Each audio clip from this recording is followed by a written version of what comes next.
Well, I haven't used my intro in a long time, so roll it. Shooting stars across the galaxy.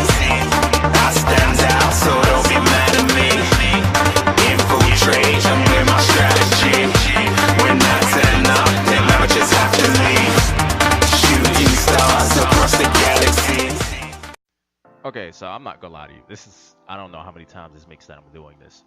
Part of me really wanted to make fun of this. Part of me really wanted to laugh at it, but I'm not. I don't know what this is. Ooh, excuse me. This is, I'm not gonna say 150% amateur, but this is an example of not properly doing your research. The Verge built a computer. This is no ordinary computer. This is a $2,000 computer. This is balls to the wall performance, I guess. I mean, my computer's a potato. I'm rocking that potato status for right now. I'll upgrade later. Riding the struggle, boss. But no. So yeah, I heard about this and I really had no intention of watching it because, you know, PC how-to vids is just one in a million. This hundreds, if not hundreds of thousands of them on YouTube with people building computers. Some of them are very, very good. Blunty recently did one. His was very well done. His was very visual and it showed you step by step by step. Linus Tech Tips did one, Bitwit did one, and Jay's 2 Cents regularly does videos revolving around that. But The Verge, look, I'm not going to be that guy, but I'll say this. Some of the things that was done in this video will straight up mess up some of your components. I can say this, always, if you have no idea what you're doing, always consult someone who does, or look up the information for it, or read any manuals or anything like that. It'll show and tell you what you need to do. Now, you might not think about it, but there's sort of an order of operations when you're building a computer. And from what I was watching in this video, it made no sense to me. The CPU was one of the last things placed on the board after it was in the case. Now, don't get me wrong, you can do all of that in the case, but in my mind, it's recommended that you do it outside of it so you can make sure all of your stuff is set properly, because if your RAM isn't properly inserted, the computer won't start up properly. If your CPU isn't properly inserted, the computer won't start up properly. If anything is not plugged in correctly, the computer won't start up properly. And it also gives you room to work, because some PC cases aren't exactly, you know, volume great masses of space. I mean, some of them are like incredible, like, but others operate on with very little cubic foot volume on the inside. Cubic meters, yes, cubic meters, they go by cubic meters. The volume on the inside is not very good space wise, especially if you're someone with large hands, large meaty hands. But the order of operations was very odd to me. When placing the thermal compound on the CPU, I don't know if they were using a stock cooler or not, because if you buy a stock cooler, the stock cooler comes with thermal compound on it. If you're using an aftermarket cooler, they're usually going to be provided with thermal paste. So, bro, just put thermal paste on top of thermal paste. I mean, it's not saying you can't use a lot of it, but at the same time, good thermal paste ain't cheap. It ain't cheap, man.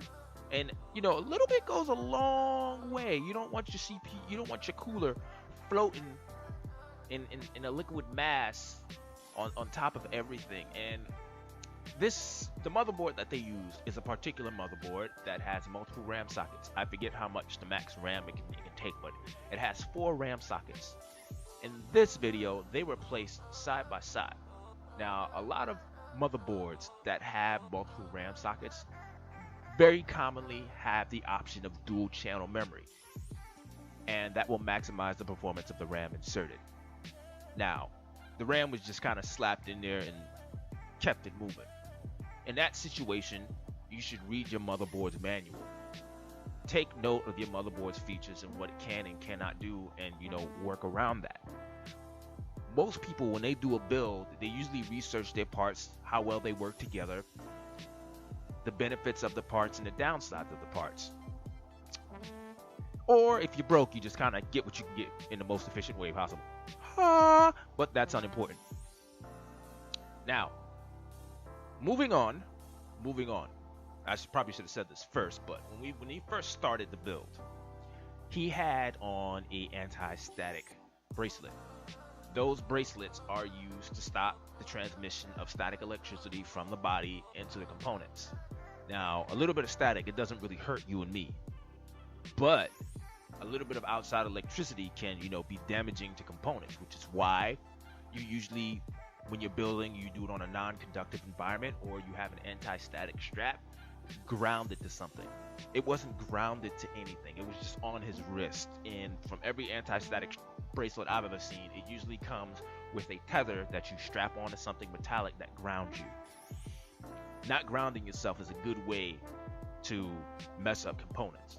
Another way to ground yourself is to be near something metal that you can grab. Like when you're pumping gas at a gas station, what they say after you get out your car, one thing you should do is touch the vehicle itself to ground and discharge yourself, so that when you pick up the filler nozzle, you don't accidentally start a gasoline fire via static, because it has happened before, and I believe it still continues to happen. Now, when we get I'm tripping over my own words. I had so many boy moments in here. I felt like Kratos. Like, I kid you not. Like, I'm sitting here watching it, and I just want to boy, that's not how you do this. I mean, yeah, part of me wants to make fun of this, and then part of me understands, because I've also been there. This feels like I'm not going to say too many cooks watching the pot boil. It feels like there was a lot of misinformation. I'm not making fun of anybody. I'm not knocking anybody, but I'm going to say this. There's a very high chance that if you follow this to the leather, if you follow this to the letter, you are going to destroy your components. Now, they were very lucky. Because what they were doing with the power supply can result in your power supply being damaged, or later on, when the power supply is under stress, can cause a fire. Yes, that can cause a fire. Now, like I said, there's an order of operations to this. Usually, when you first start your build, you have your PC case, you have all your components, you have your motherboard, you take your motherboard out the box. Some people have an assembly mat. Me personally, I use the top of the motherboard box to assemble, the main components of the motherboard itself. That means place the motherboard on top of the box, right? You insert your CPU. If you got a stock cooler, it already has thermal compound applied to the stock cooler. You place that on top of it, lock it down, secure it, make sure it's nice firm and it doesn't wiggle. You plug in your headers. If you got a 3-pin or 4-pin, I recommend a 4-pin. 4-pin is easier to work with. I know 4-pin allows for a little bit more control with some fans. I recommend Noctua. Noctua makes some bomb-ass coolers, especially if you're going low profile. Was that an ad? I think that qualifies as an ad. Doesn't matter. But from that point on, what I personally did was, while everything was disassembled before I started working inside of my case, I assembled outside of the case on top of the box. I inserted my RAM. Since my motherboard is a small form factor motherboard, it didn't have, the multiple slots, but the memory does operate in dual channel. So I inserted my memory. I looked for anything that would look off about my motherboard, just in case I put it in and I start it up and it doesn't work. At that point, while it's not inside of your machine, it's a good place, to visually inspect everything. Make sure everything's clean. Make sure there's nothing clogged up or nothing that looks off, right? From that point on, I added any other accessories, any M.2 slots. I don't have no M.2 slots, but if you do, that's a perfect time to add them and install them. And I inserted that into, my PC case, and then from there, I started working inside of the PC case. My case came with a power supply already mounted in it, so I really didn't need to do any of that.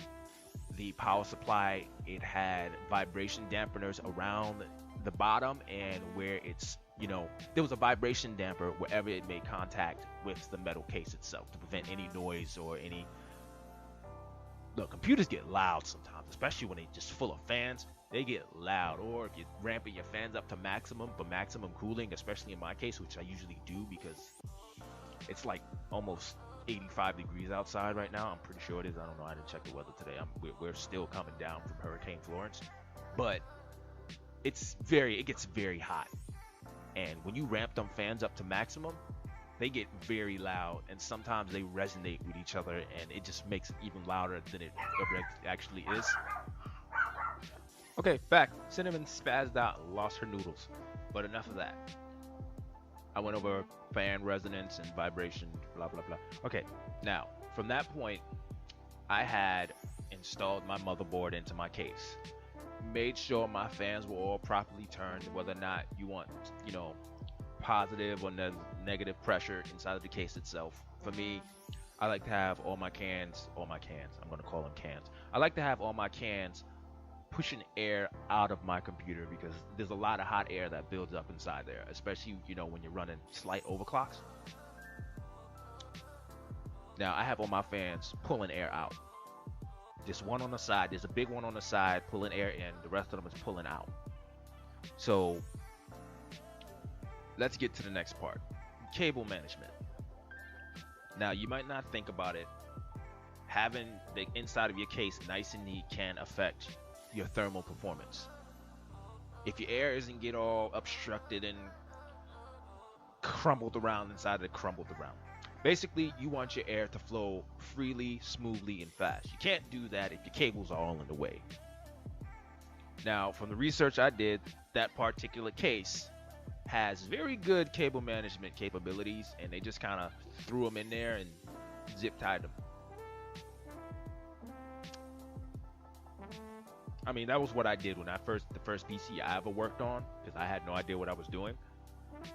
And that's, I'm not going to say it's acceptable, but if you have a case like the current one I'm using, I just got it for like $10. It's $10.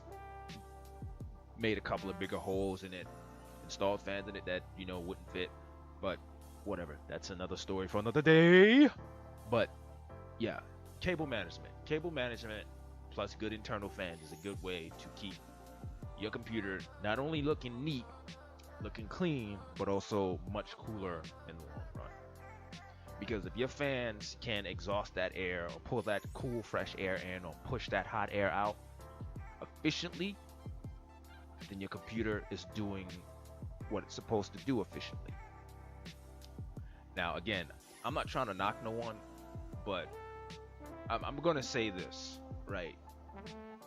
Out of the catastrophic things that I've seen happen with PCs while people were building them, from improper processes and all that crazy stuff, they got kind of lucky. Like, the potential for something going horribly wrong was there, and it was very there, and it's going to continue to be there. But take it with a grain of salt.